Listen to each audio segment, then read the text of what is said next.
এখন দেখো বলছে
দেখো এই একটা শ্লোক আছে, বিত্তম বন্ধুর বয়ঃ কর্ম বিদ্যা ভবতি পঞ্চমী এতানি মান্য স্থানানি গরীয় যদুত্তরম। বিত্তম বন্ধুর বয়ঃ কর্ম বিদ্যা ভবতি পঞ্চমী এতানি মান্য স্থানানি গরীয় যদুত্তরম।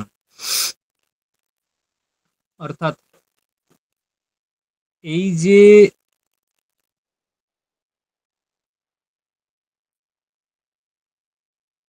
পাঁচটা বস্তুর কথা বলা হয়েছে, ঠিক আছে,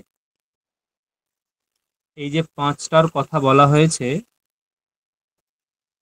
সেই আহ, পাঁচটা যাদের মধ্যে আছে সে গরীয় মানে সম্মানের যোগ্য এবং অধিক জ্ঞানী, এরকম মনে করতে হবে। মান্য, জ্ঞানী এবং মান্য কি কি? বিত্ত মানে ধন সম্পত্তি, বিত্ত বন্ধু যার একটা সৎ বন্ধু আছে, ভালো বন্ধু, বয়স, কর্ম যিনি কর্ম করেন, সৎকর্ম করেন, এবং বিদ্যা। এই পাঁচটা যার মধ্যে আছে, বিত্তম বন্ধুর বয়ঃ, বিত্তম বন্ধুর বয়ঃ কর্ম বিদ্যা, বিদ্যা ভবতি পঞ্চমী এতানি মান্য স্থানানি। মানে এই পাঁচটা বস্তু যার মধ্যে আছে সে হচ্ছে মান্য। মানে কি মান্য বলতে? সে সম্মানের যোগ্য। এই পাঁচটা যার মধ্যে আছে সে সম্মানের যোগ্য, ঠিক আছে, এবং তাকে যথার্থ সম্মান, তিনি যথার্থ সম্মান প্রাপ্ত হন। এটা হচ্ছে ব্যাপার।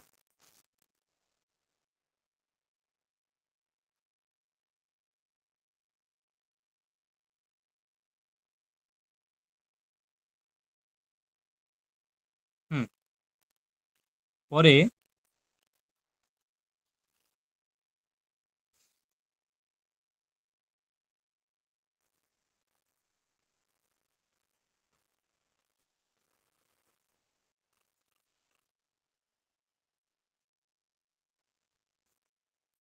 এইদিকে আর শেষের দিকে তেমন অতটা প্রশ্নোত্তর নেই।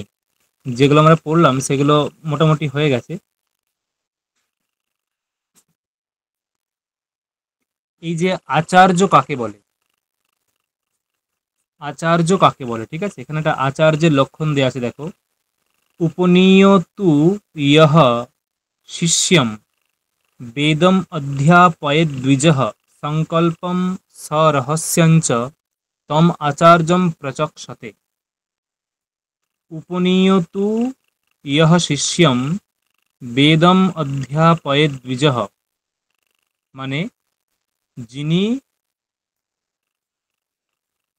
শিষ্যের নিকটে উপগমন করে, শিষ্যের নিকটে গমন পূর্বক, শিষ্যের নিকটে গমন পূর্বক। উপনীয়তু ইয়হ শিষ্যম, উপনীয় মানে কি? উপনীয় মানে উপ মানে সমীপে, আর নিয় মানে গত্বা। উপ, উপ মানে সমীপে, আর নিয় মানে গত্বা, মানে সমীপে গত্বা। মানে ইয়হ শিষ্যম শিষ্যম সমীপে গত্বা মানে শিষ্যের কাছে গিয়ে, বেদম অধ্যাপয়েত মানে ইয়হ দ্বিজহ যে ব্রাহ্মণ, ইয়হ দ্বিজহ যে ব্রাহ্মণ, শিষ্যম উপনীয় মানে শিষ্যের নিকটে গিয়ে, হ্যাঁ শিষ্যের নিকটে গিয়ে বেদম অধ্যাপয়েত বেদ অধ্যয়ন করান, বেদ পড়ান, এবং আর কি করান, সংকল্পম সংকল্প এবং রহস্যবিদ্যা, সংকল্প এবং রহস্যবিদ্যা এই উভয়ই অধ্যাপনা করান মানে পড়ান। তম আচার্যম প্রচক্ষতে তাকে আচার্য বলা হয়। তম তম আচার্যম প্রচক্ষতে তাকে আচার্য বলা হয়। তাহলে কি হলো, উপনীয়তু ইহ শিষ্যম, ইহ যিনি, শিষ্যকে শিষ্যের নিকটে গিয়ে যে ব্রাহ্মণ, যে ব্রাহ্মণ শিষ্যের নিকটে গিয়ে বেদাদি অধ্যয়ন করান, সংকল্পম সরহস্যঞ্চ তম আচার্যম প্রচক্ষতে তাকে আচার্য বলা হয়। ঠিক আছে।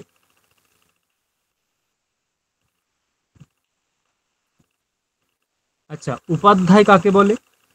দেখো, আচার্য আলাদা, উপাধ্যায় আলাদা। এখানে স্পষ্টতই বলেছে যে একোদেশন্তু বেদস্য বেদাঙ্গান্যপি বা পুনঃ ইয়ো অধ্যাপয়তি বৃত্ত্যর্থম উপাধ্যায়ঃ স উচ্যতে। স উপাধ্যায় ইতি উচ্যতে। ঠিক আছে। স মানে তিনি, উপাধ্যায় তিনি হচ্ছেন উপাধ্যায়। কে না, বেদস্য একোদেশন্তু, বা এরকম বলো, স উপাধ্যায় ইতি উচ্যতে তিনি হচ্ছেন উপাধ্যায়। কে না, বৃত্ত্যর্থম, বৃত্তি মানে কি, মানে মানে জীবিকার জন্য, টাকা পয়সা উপার্জনের জন্য। বৃত্ত্যর্থম জীবিকার জন্য, টাকা পয়সা উপার্জনের জন্য। ইয়হ মানে যিনি, অধ্যাপয়তি যিনি পড়ান, টাকা পয়সা বা জীবিকা নির্বাহের জন্য, টাকা পয়সা অর্জনের জন্য, অর্থ উপার্জনের জন্য। ইহ অধ্যাপয়তি যিনি অধ্যাপনা করান, যিনি শাস্ত্র অধ্যয়ন করান, নিজে করেন এমন নয়, অন্যকে পড়ান। মানে আমি যদি তাকে পড়াই, আমি যদি তাকে পড়াই, সে আমাকে অর্থ প্রদান করবে, তাহলে আমি হলাম উপাধ্যায়, নট আচার্য। ঠিক আছে, নট আচার্য বাট উপাধ্যায়। তাই দেখো বলছে যে একদেশন্তু বেদস্য মানে বেদের একদেশ অথবা বেদাঙ্গানি, হয় তুমি বেদের একটা অংশ তুমি পড়াচ্ছ কাউকে অর্থের বিনিময়ে, অথবা বেদাঙ্গগুলো পড়াচ্ছ, শিক্ষা কল্প নিরুক্ত ছন্দ জ্যোতিষ ব্যাকরণ এই বেদাঙ্গগুলো পড়াচ্ছ, তিনি হচ্ছেন উপাধ্যায়। ঠিক আছে।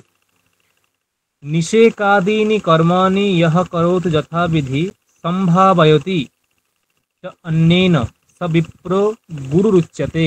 দেখো, গুরু কাকে বলে? স বিপ্রহ গুরুরুচ্যতে। নিষেকাদীনি কর্মাণি ইয়ঃ করোত যথাবিধি, যথাবিধি মানে শাস্ত্র অনুসারে, শাস্ত্র নিয়ম মেনে, ইয়হ যিনি, নিষেকাদীনি কর্মাণি করোতি নিষেক প্রভৃতি কর্ম করে থাকেন। নিষেকাদীনি, নিষেক হচ্ছে ওই ষোড়শ সংস্কারের মধ্যে একটা হবে।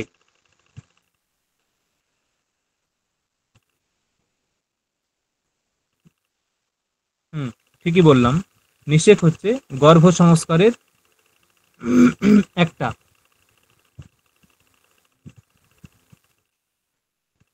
মানে এখানে কি বলছে দেখো, যে নিষেকাদীনি কর্মাণি ইয়ঃ করোতি যথাবিধি সম্ভাবয়তি চ অন্যেন স বিপ্রহ গুরু উচ্যতে। মানে স বিপ্রহ গুরু উচ্যতে, সেই বিপ্রকে গুরু বলা হয়, সেই বিপ্রকে গুরু বলা হয়। এখন গুরু বলতে এখানে সবাই কিন্তু নয়, এখানে যেরকম ব্যাখ্যা করা হয়েছে সেই গুরু হচ্ছে পিতা। এখানে যেরকম ব্যাখ্যা করা হয়েছে সেই গুরু হচ্ছে পিতা।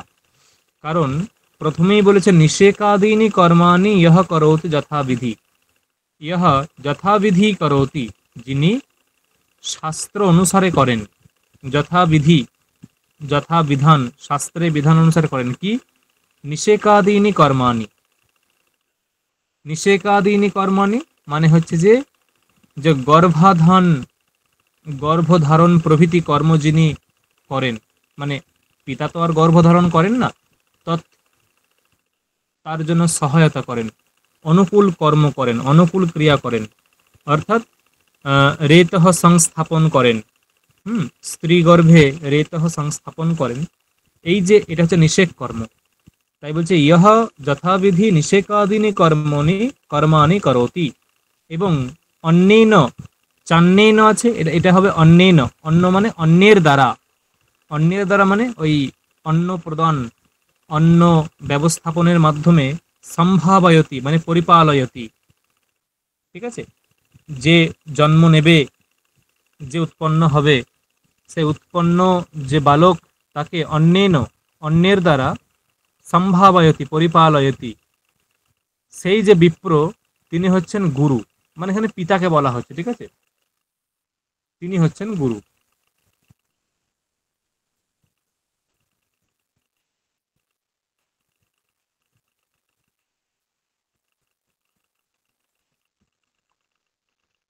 হুম, দেখো,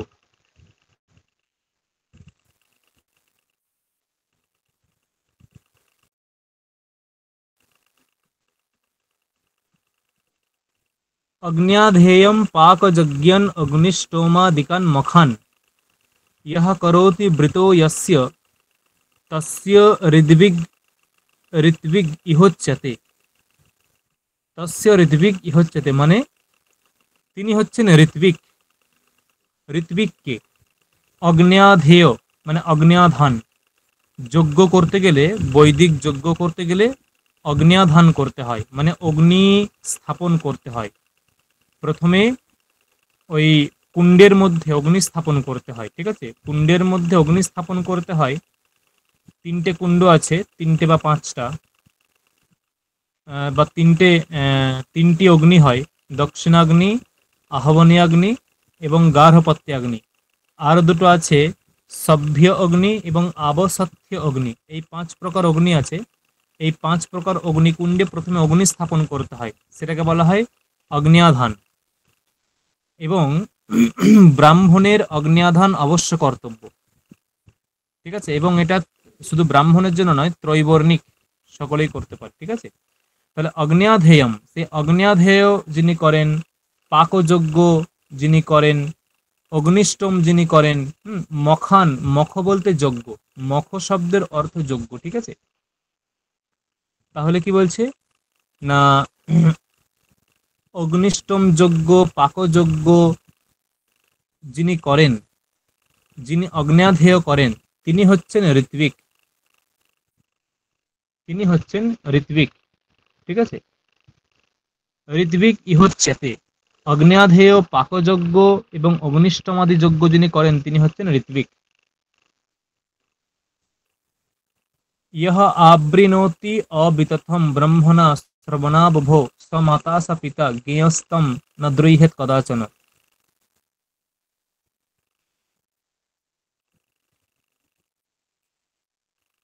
বলছে ইহ আবৃণোতি অবিতথম ব্রহ্মণা শ্রবণাবভৌ, ঠিক আছে, স মাতা স পিতা জ্ঞেয়স্তম ন দ্রৈহেত কদাচন, মানে এখানে গুরুর কথা বলা হচ্ছে।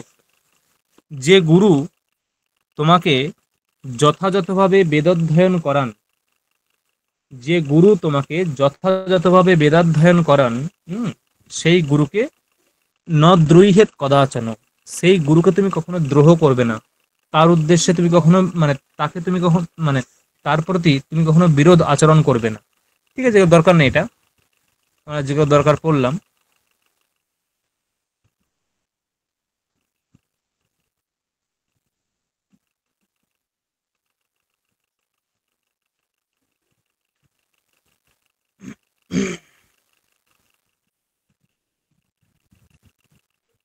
বই দেখো,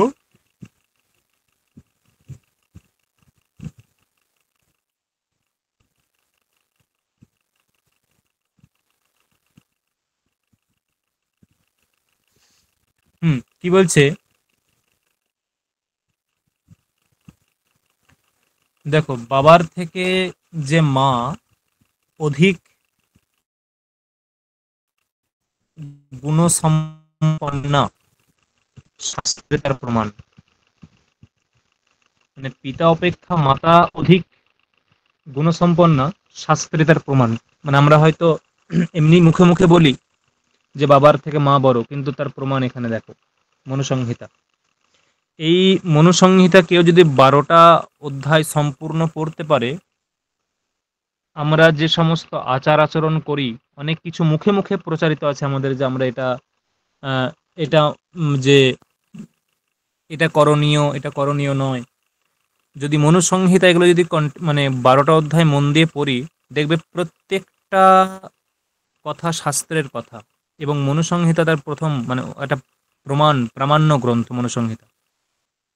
কি বলছে দেখো, পিতা অপেক্ষা মাতা না কত, মানে কত গুণ বেশি, সহস্রম, মানে সহস্র গুণ, মানে 1000 গুণ অধিক মান্য পিতা অপেক্ষা মাতা।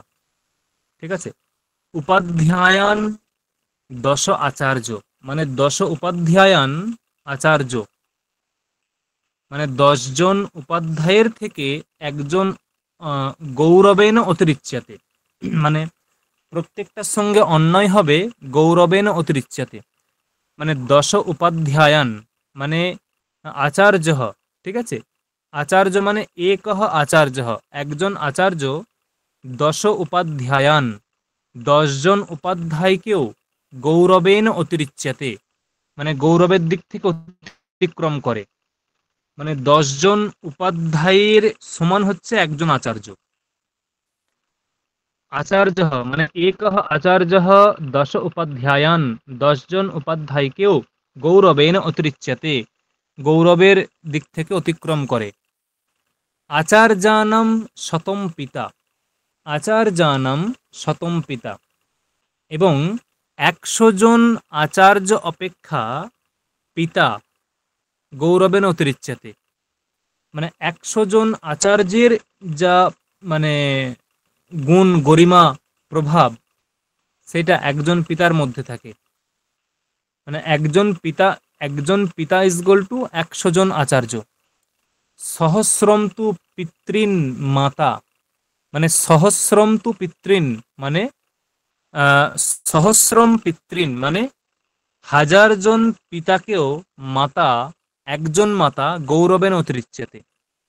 সহস্র পিতাকেও, হ্যাঁ, সহস্র জন মানে 1000 জন পিতা ইজ গোল টু একজন মাতা গৌরবের দিক থেকে।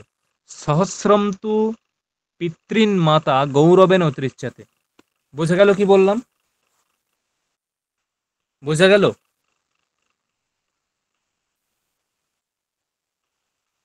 হ্যাঁ স্যার।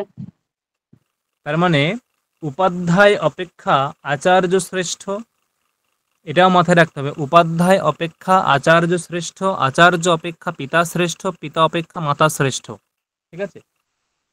उत्पादको ब्रह्मदात्रुर्गरीयान् ब्रह्मदः पिता ब्रह्मजन्मो हि विप्रस्य प्रत्यचेह च शाश्वतम्।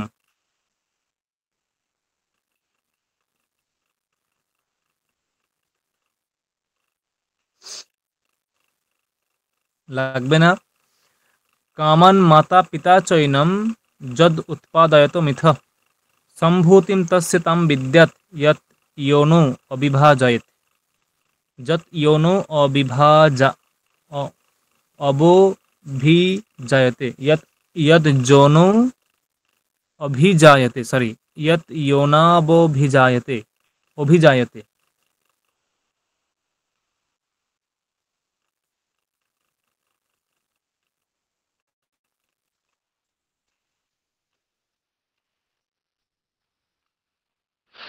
কি বলছে দেখো, কামান, কাম পরবশ হয়ে মাতা এবং পিতা, যত এনম উৎপাদয়তঃ মিথঃ, মিথঃ মানে পরস্পর, মিথঃ মানে পরস্পর, যে অত্যধিক কামনাবশত যে পুত্রকে জন্মদান করে, তস্য সম্ভূতিম, তস্য সম্ভূতিম তাম বিদ্যাৎ ইয়নো অভিজায়তে, মানে তার যে জন্মটা ঠিক পশু জন্মের মতো, এরকম বুঝতে হবে, ঠিক আছে। আচার্যস্তু অস্য ইয়াম জাতিম বিধিবৎ বিধিবৎ এদ পারগঃ বেদ পারগঃ উৎপাদয়তি সাবিত্রিয়া সা সত্যা সা জরা অমরা সা অজরা অমরা। কি বলছে,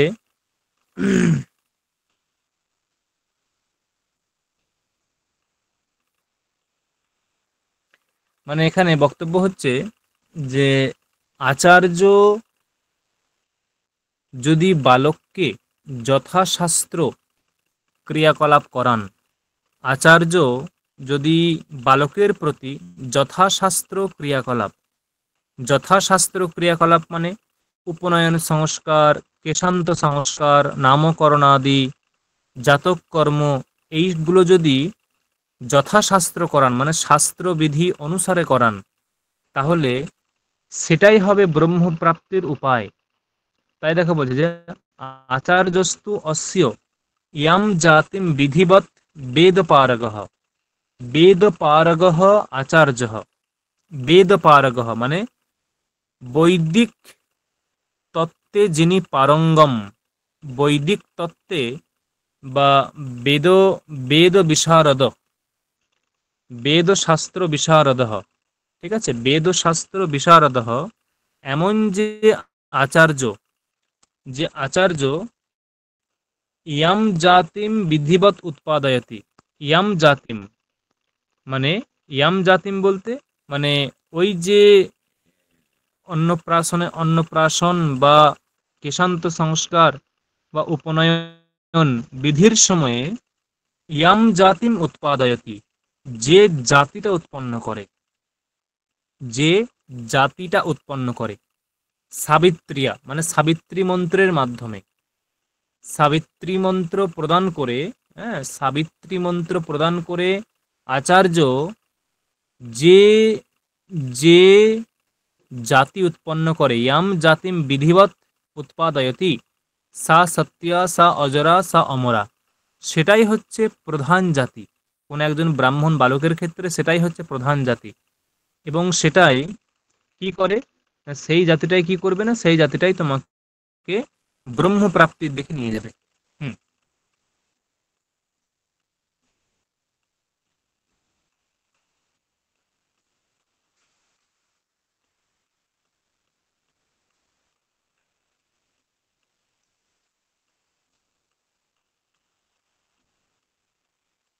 বুঝে দেখো, এগুলো যদিও লাগবে না অতটা।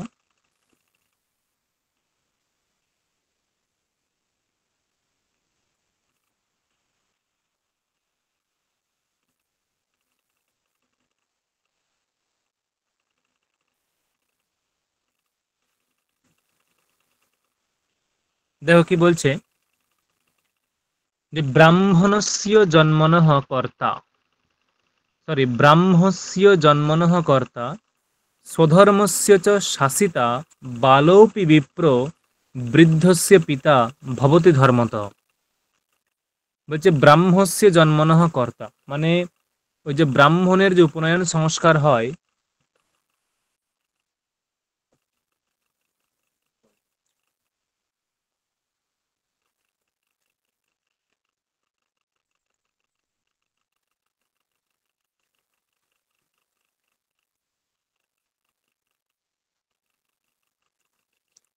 মানে ব্রাহ্মণকে তো দ্বিজ বলা হয়। দ্বিজ কেন বলা হয়?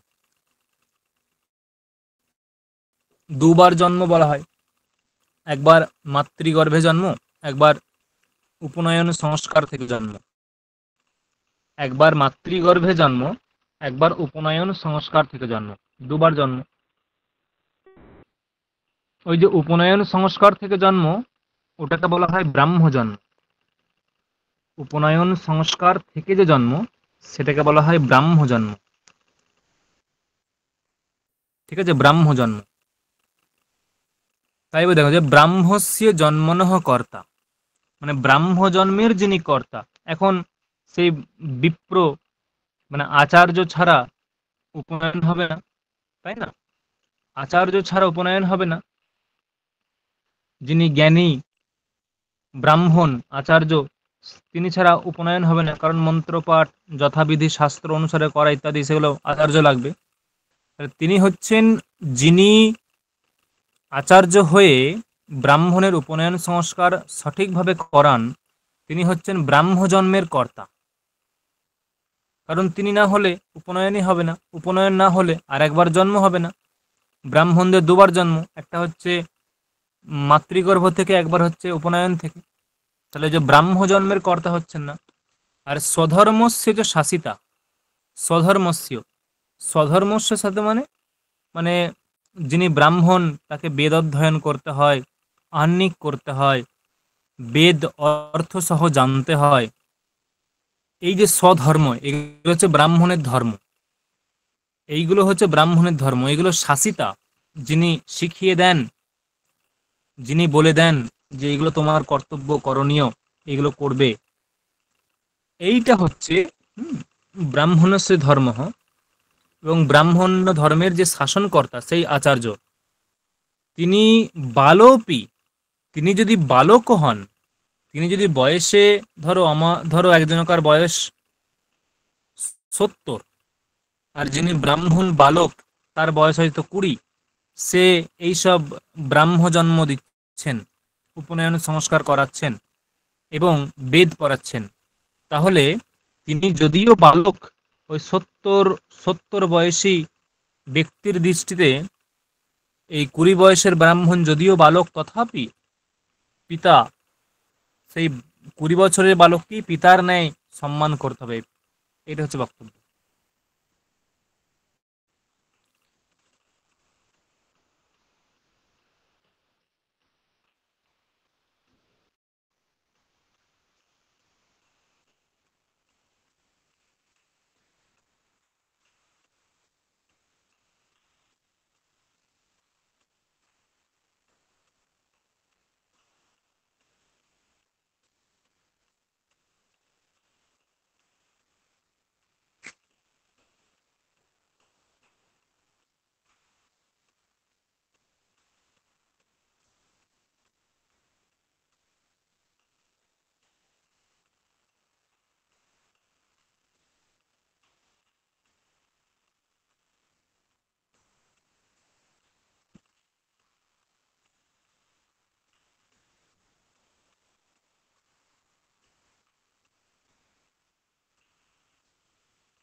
যে মহান কে হয়,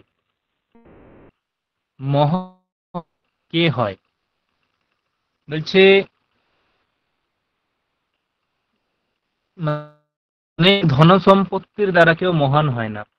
এই যে ন বিত্তৈহি, মানে বিত্তই, বিত্ত, অনেক বিত্তবান হলেও মহান হয় না। নচ বন্ধুভি, যার অনেক বন্ধু আছে সেও মহান হয় না। ন হায়, ন হায়নৈহি, ন হায়নৈহি, অর্থাৎ মানে অনেক বয়স্ক হয়ে গেছে তাই তিনি মহান, এরকমও বলা যায় না। অনেক বয়স্ক হয়ে গেছে তাই তিনি মহান, এটাও নয়। আবার কি বলছে, ন পলিতৈহি, মানে কারোর বিভিন্ন অঙ্গের স্খলন ঘটছে, মানে দাঁত, চুল এসব পড়ে যাচ্ছে, তাহলে সে মহান না, এরকম বলা যায় না। মানে বয়োবৃদ্ধ, বয়সে বৃদ্ধ হয়ে গেলেও তিনি মহান নয়। ন পলিতহি, দাঁত, নখ, চুল এসব খসে খসে পড়ে যাচ্ছে, তবুও তিনি মহান হতে পারবেন না। ন বিত্তৈহি, যার মধ্যে প্রচুর ধন সম্পত্তি আছে তিনিও মহান নন। ন বন্ধুভি, যার অনেক অনেক বন্ধু আছে তিনিও মহান নন। তাহলে মহান কে? বলছে ঋষয় ধর্মম চক্রিরে। ঋষয় মানে মহর্ষিগণ, মহর্ষিগণ ধর্ম ব্যবস্থাপনা করেছেন। চক্রিরে মানে ব্যবস্থাপনা করেছেন, মানে সমাজে এটা ধর্ম এটা অধর্ম এরকম ঋষিগণ ব্যবস্থা করেছেন। ইয়ো অনুচানহ, ইয়ো অনুচানহ মানে যিনি, অনুচানহ মানে হচ্ছে যে বেদ যিনি অধ্যয়ন করেন অথবা অধ্যাপনা করান, বেদের অধ্যেতা, বেদ যিনি অধ্যয়ন করেছেন, এটা একটা হতে পারে, অথবা বেদের অধ্যেতা। বেদের অধ্যেতা অথবা অধ্যাপনা যিনি করান তিনি হচ্ছেন অনুচানহ, মানে অঙ্গ সহিত বেদের অধ্যেতা, অঙ্গ সহিত বেদের অধ্যেতা এবং যিনি অধ্যেতা এবং যিনি অধ্যেতা এবং যিনি অধ্যাপনা করান, এই রকম যিনি, তিনিই হচ্ছেন নহ। নহ মানে মানে আমাদের মধ্যে, অস্মাকম, নহ অস্মাকম, মানে আমাদের মধ্যে তিনিই মহান। তাহলে মহানকে ইয়ো অনুচানহ সনো মহান, এই লাইনটা মাথায় রাখবে। এই লাইনটা কখনো দিয়ে বলে যেটা কোথায় আছে, ইয়ো অনুচানহ সনো মহান, এটা খুব ইম্পর্টেন্ট।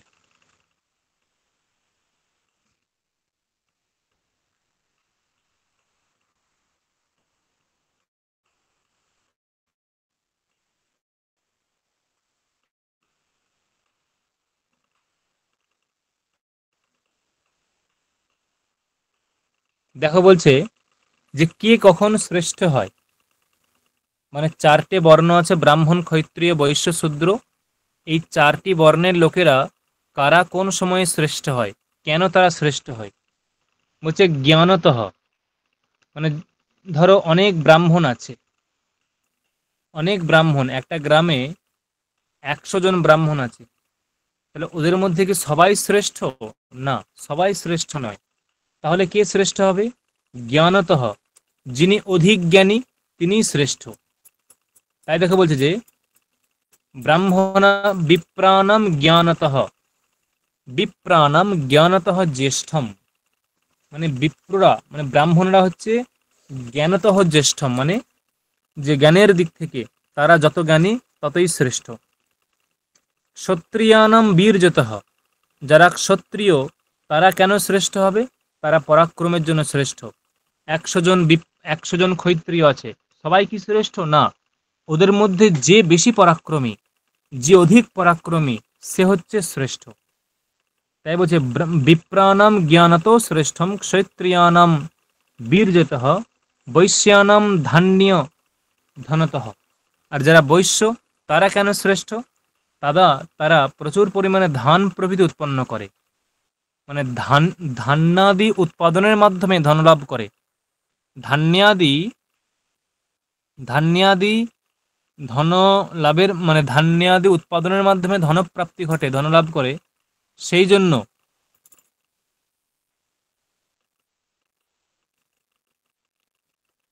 তারা শ্রেষ্ঠ হয়। ঠিক আছে, এবং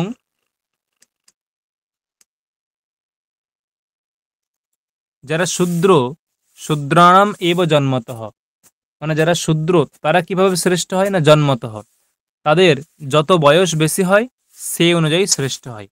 মানে তাদের জ্ঞানের দিক থেকে, মানে পরাক্রমের দিক থেকে বা ধনের দিক থেকে তাদেরকে মানা হয় না। তাদের শ্রেষ্ঠতা বিচারটা যে জ্ঞান, পরাক্রম বা ধন, এই দিক থেকে বিচার করা হয় না। যে যত বৃদ্ধ হবে সে ততটা শ্রেষ্ঠ হবে, এরকম অর্থ। শূদ্রানামেব জন্মতঃ।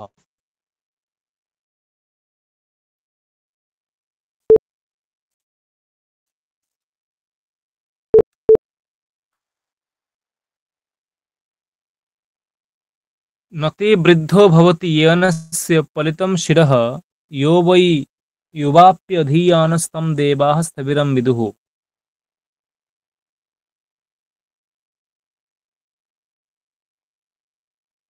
দেখো, আমি অনেক সময় বলে থাকি যে বৃদ্ধ কয় প্রকার, অনেক সময় বলে থাকি বৃদ্ধ কয় প্রকার। বৃদ্ধ 3 প্রকার, একটা হচ্ছে জ্ঞানবৃদ্ধ, বয়োবৃদ্ধ এবং জরাবৃদ্ধ। জ্ঞানবৃদ্ধ, বয়োবৃদ্ধ, জরাবৃদ্ধ। জ্ঞানের দিক থেকে, মানে জ্ঞানের মানে যারা বালক কিন্তু প্রচুর জ্ঞানী, তারা হচ্ছে জ্ঞানবৃদ্ধ। যারা বালক মানে বয়সী হয়নি, কিন্তু এমন রোগ হয়েছে, রোগ হওয়ার ফলে চোখে অন্ধ, চামড়া জড়ো জড়ো হয়ে গেছে, চুল পড়ে গেছে, সে হচ্ছে জরাবৃদ্ধ। মানে জরা মানে ব্যাধি, রোগ, রোগেতে বৃদ্ধ হয়ে গেছে। আর একজন বয়োবৃদ্ধ, যিনি বয়সে বৃদ্ধ হন। যিনি বয়সে বৃদ্ধ হন তিনি বয়োবৃদ্ধ, একজন জরাবৃদ্ধ, হুম, একজন জরাবৃদ্ধ আর একজন বয়োবৃদ্ধ, জ্ঞানবৃদ্ধ, জ্ঞানে যিনি বৃদ্ধ তিনি জ্ঞানবৃদ্ধ। এখানে দেখো ওটাই বলছে যে নতেন বৃদ্ধ ভবতি যেন অস্য পলিতম শিরঃ ইয়ো বৈ যুবা অপি অধীয়ানস্তম দেবাः স্থবিরম বিদুঃ। মানে ইয়হ বৈ যুবা, যিনি যুবক, অপি অধীয়ানঃ, তথাপি প্রচুর পরিমাণে অধ্যয়ন করেন, ইয়ো বৈ যুবাপি অধীয়ানস্তম দেবাः স্থবিরম বিদুঃ, যিনি যুবক হয়েও প্রচুর পরিমাণে অধ্যয়ন করেন, দেবাহা, দেবতাগণ তাকেই স্থবিরম বিদুঃ মানে স্থবির বলেন। স্থবির মানে হুম, নিয়ে নিচ্ছেন।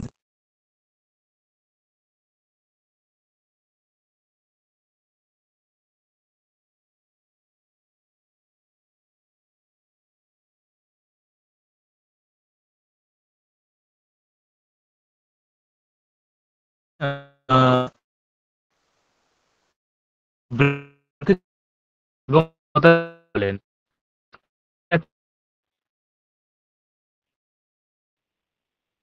স্যার শোনা যাচ্ছে না, আরেকবার বলুন।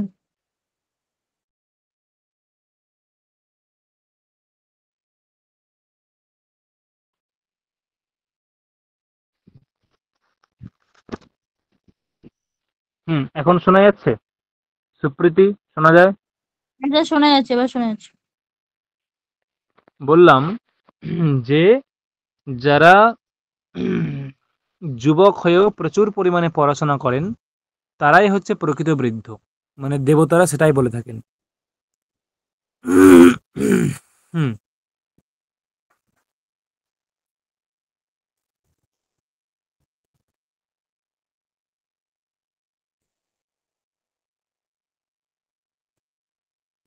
মানে বক্তব্য হচ্ছে এগুলো লাগবে না, ঠিক আছে চলো। যথা ষণ্ড অফলহ স্ত্রীষু যথা গৌরগবিচা ফলা।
এইগুলো আর তেমন কিছু নেই। বেদমেব সদাভ্যসেত, সদাভ্যসেত তপস তপস্যান দ্বিজোত্তমঃ বেদাভ্যাসো হি বিপ্রস্য তপ পরম ইহোচ্যতে।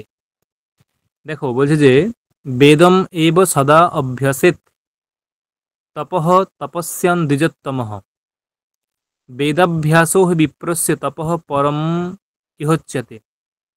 বেদাভ্যাসটাই হচ্ছে বেদাভ্যাস, ঠিক আছে? বেদের অভ্যাসটাই হচ্ছে বিপ্রস্য, বেদাভ্যাসো হি বিপ্রস্য পরম তপঃ ইহোচ্যতে। মানে বেদের অভ্যাসটাই হচ্ছে, বেদের অভ্যাস করাই হচ্ছে বিপ্রদের পরম তপস্যা। বিপ্রদের জন্য পরম তপস্যা কিনা বেদের অভ্যাস।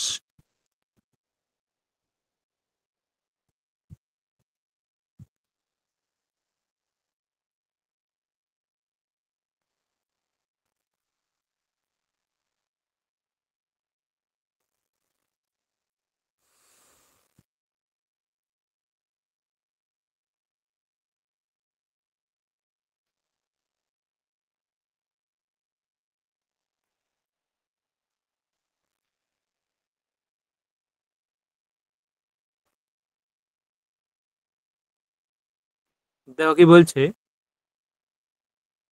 ইয় অনধিত্যীয় মানে ইয় অনধিত্যীয় দ্বিজः বেদম অন্যত্র কুরুতে শ্রমম স জীবন্নেব শূদ্রত্বম আশু গচ্ছতি সান্বয়ঃ। মানে ইয়হ মানে যিনি, ইয়হ দ্বিজः, ইয়হ দ্বিজः মানে যে ব্রাহ্মণ,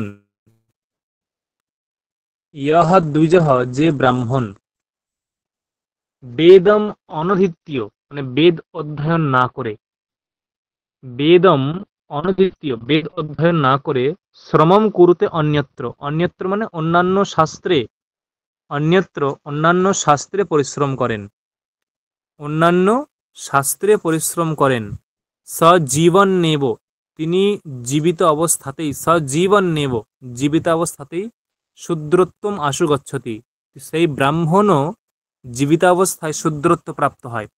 এরকম বলে থাকি মাঝে মাঝে যে প্রত্যেকেরই আমাদের জন্ম দুভাবে হয়, একটা কর্মের দিক থেকে, একটা জন্মের দিক থেকে। জন্মে কোনো ক্ষত্রিয়, কোনো ক্ষত্রিয় জন্মের দিক থেকে সে ক্ষত্রিয়, তিনি যদি বেদাধ্যয়ন করেন, শাস্ত্র পাঠ করেন, তিনি কর্মের দিক থেকে ব্রাহ্মণ হয়ে যান। কোনো ব্রাহ্মণও যদি ব্রাহ্মণ পরিবারে জন্মগ্রহণ করেন, তিনি জন্মের দিক থেকে ব্রাহ্মণ, কিন্তু তিনি যদি চাষাবাদ করেন, ব্রাহ্মণ্য যে কর্ম, পূজা অর্চনা ইত্যাদির মাধ্যমে তিনি জীবন পরিবহন করতে পারছেন না, সংসার পরিচালনা করতে পারছেন না, তাই তিনি চাষাবাদ করছেন, অতএব জন্মের দিক থেকে ব্রাহ্মণ হয়েও তিনি কর্মের দিক থেকে ক্ষত্রিয়। এইরকম, ঠিক আছে, এরকমই বলা হয়েছে। এখানেই তার প্রমাণ যে কোনো ব্রাহ্মণ যদি বেদ অধ্যয়ন না করেন এবং অন্য কিছু পড়াশোনা করেন, তাহলে স আশু মানে খুব শীঘ্র শূদ্রত্বম গচ্ছতি, শূদ্রত্ব প্রাপ্ত হয়।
দেখো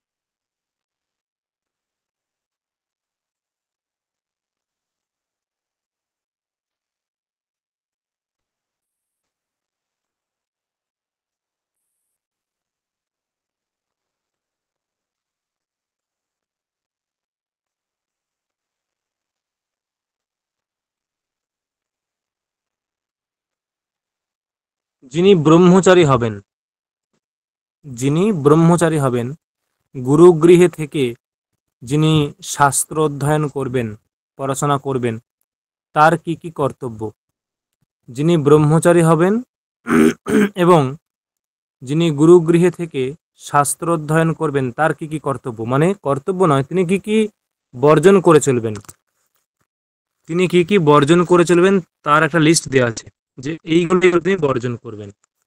কি? বর্জয়েত মধু, মধু মাংস গন্ধ মাল্য রসান স্ত্রিয়,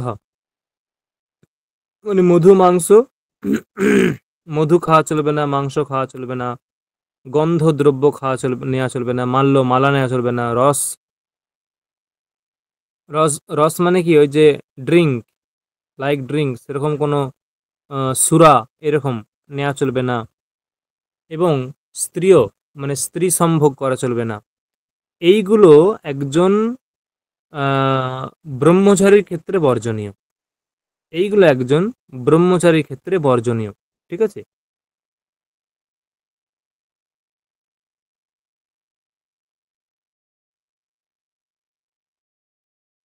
তাহলে কি কি বললাম? বর্জয়েত মধু মাংসম চ গন্ধম মাল্যম রসান স্ত্রিয়ঃ সুক্তানি ইয়ানি সর্বাণি প্রাণিনাঞ্চৈব হিংসনম।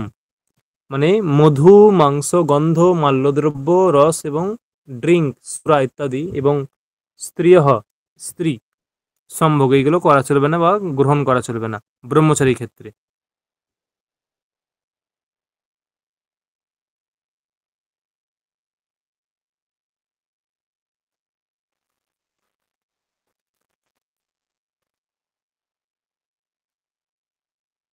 এখন দেখো বলছে, লাগবে না যদিও, দ্যুতঞ্চ জনবাদঞ্চ পরিবাদম তথামৃতম স্ত্রীণাম প্রেক্ষণালম্ভ উপঘাতম পরস্য চ।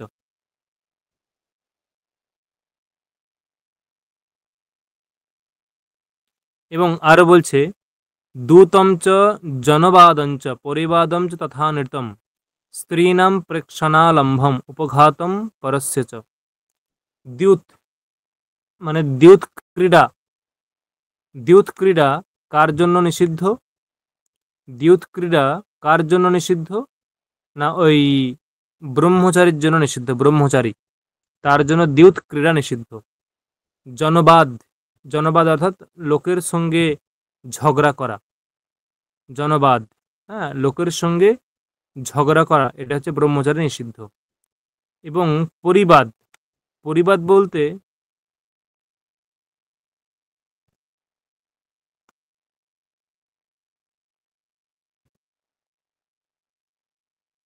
পরিবাদ, ঠিক আছে? এখন পরিবাদ মানে কি?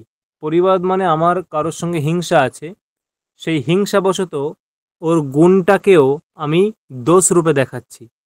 আমার সঙ্গে কারোর হিংসা আছে, সেই হিংসাবশত তার গুণটাকে আমি দোষ রূপে দেখাচ্ছি, এটা হচ্ছে পরিবাদ। তাই অন্যের দোষের মধ্যে, সরি, অন্যের গুণের মধ্যে দোষের আবিষ্কারকে পরিবাদ বলে। এটাও ব্রহ্মচারীর ক্ষেত্রে করা চলবে না। তথা অনির্তম মানে অসত্য, অসত্যকে পরিত্যাগ করতে হবে, অসত্য মনের মধ্যে রাখা চলবে না। এবং স্ত্রীনাম প্রেক্ষণাপলম্ভম, প্রেক্ষণালম্ভম, স্ত্রীদের দেখা চলবে না, স্ত্রী লোকেদের দেখা। এবং এবং আলম্ভ, আলম্ভ মানে আলিঙ্গন করা। স্ত্রীনাম স্ত্রীনাম প্রেক্ষণালম্ভ উপঘাতম প্রযক্ষতে, স্ত্রীলোকের ক্ষেত্রে দেখা, হ্যাঁ, স্ত্রীলোককে দেখা, এবং প্রেক্ষণ, প্রেক্ষণ মানে দেখা, এবং আলম্ব, আলম্ব মানে হচ্ছে যে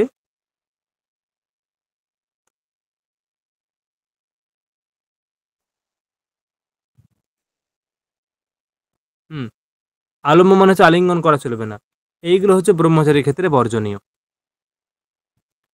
এবং আরো কি দেখো, एकः शयित सर्वत्र न रेतः स्कन्दयेत् क्वचित् কামাদ্ধি স্কন্দয়েন রেত হিনস্তি ব্রতম আত্মনঃ। এবং ব্রহ্মচারী সর্বদা একাকী শোবেন। একহ শয়িত, বাস এটুকুই, একহ শয়িত।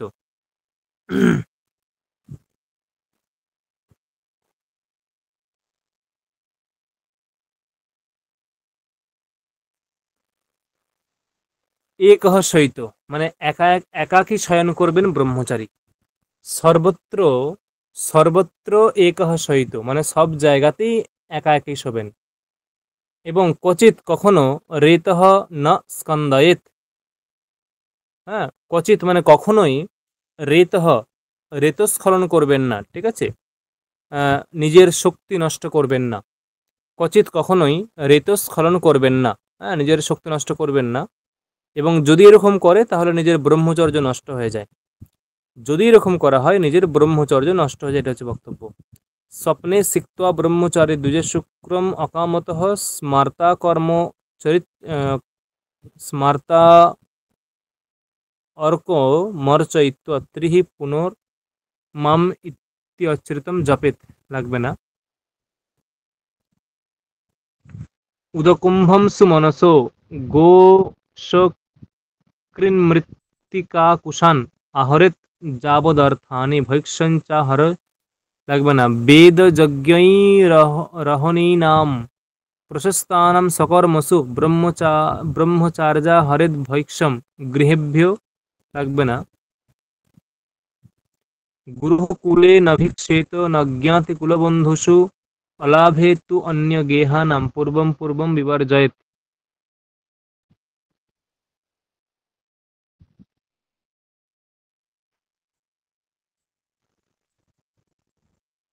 গুরুঃ কুলে নভিক্ষেত ন জ্ঞাতি কুলবন্ধুষু, মানে ব্রহ্মচারী কখনো গুরুর বংশে ভিক্ষা করবেন না, ঠিক আছে, ব্রহ্মচারী কখনো গুরুর বংশে ভিক্ষা করবেন না, এবং জ্ঞাতি কুল, জ্ঞাতি মানে নিজের সম্বন্ধে যারা আত্মীয় তাদের বংশেও ভিক্ষা করবেন না, ঠিক আছে, ব্রহ্মচারী কখনো নিজের কুল এবং গুরুর কুলে ভিক্ষা করবেন না, এটা হচ্ছে বক্তব্য, মানে গুরুর কুল এবং নিজের কুলে আত্মীয়দের মধ্যে ভিক্ষা করা নিষিদ্ধ।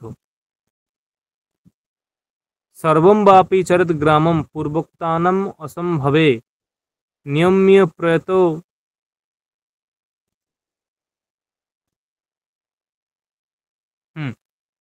লাগবে না এগুলো।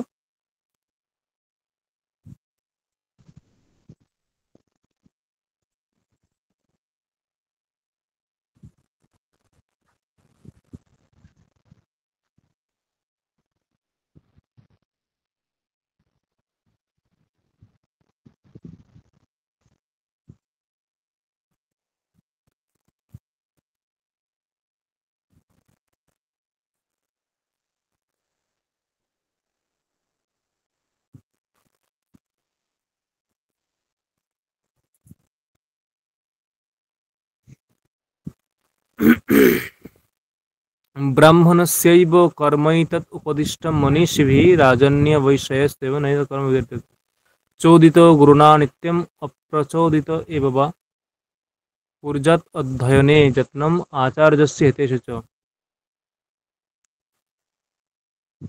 শরীরঞ্চৈব বাচঞ্চ বুদ্ধীন্দ্রিয়মনাংসি চ নিয়ম্য প্রাঞ্জলিস্তিষ্ঠেৎ వీక్ష్యమానో గురుర్ముఖం।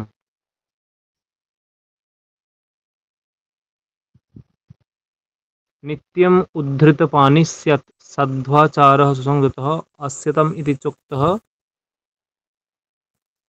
তো কিচ্ছু লাগবে না, আসীনস্য স্থিতি কুর্যাৎ অভিজ্ঞ प्रतिश्रवण संभाषे शयानो न समाचरेत् नासीन न भुञ्जान न तिष्ठन् পরাং মুখঃ। এইগুলো এখনের প্রশ্ন। পরাং মুখস্য অভিমুখো দূরস্থিতস্যৈতে চান্তিকম প্রণম্যতে শয়ানস্য নিদেশে नीचं नीचं शय्यासनञ्चास्य सर्वदा गुरुसन्निधौ गुरुस्तु चक्षुर्विषये न यथेष्टासनो भवेत् नोदाहरेत् अस्य नाम परोक्षमपि केवलं न चैवास्य अनुकुर्वीत गतिभाषित गुरोर्यत्र परिवादो निन्दावापि प्रवर्तते कर्णौ तत्र पिधातव्यो गन्तव्यं वा ततोऽन्यतः। দেখো একটা আমরা দেখেছি যে যেখানে গুরু নিন্দা হয়,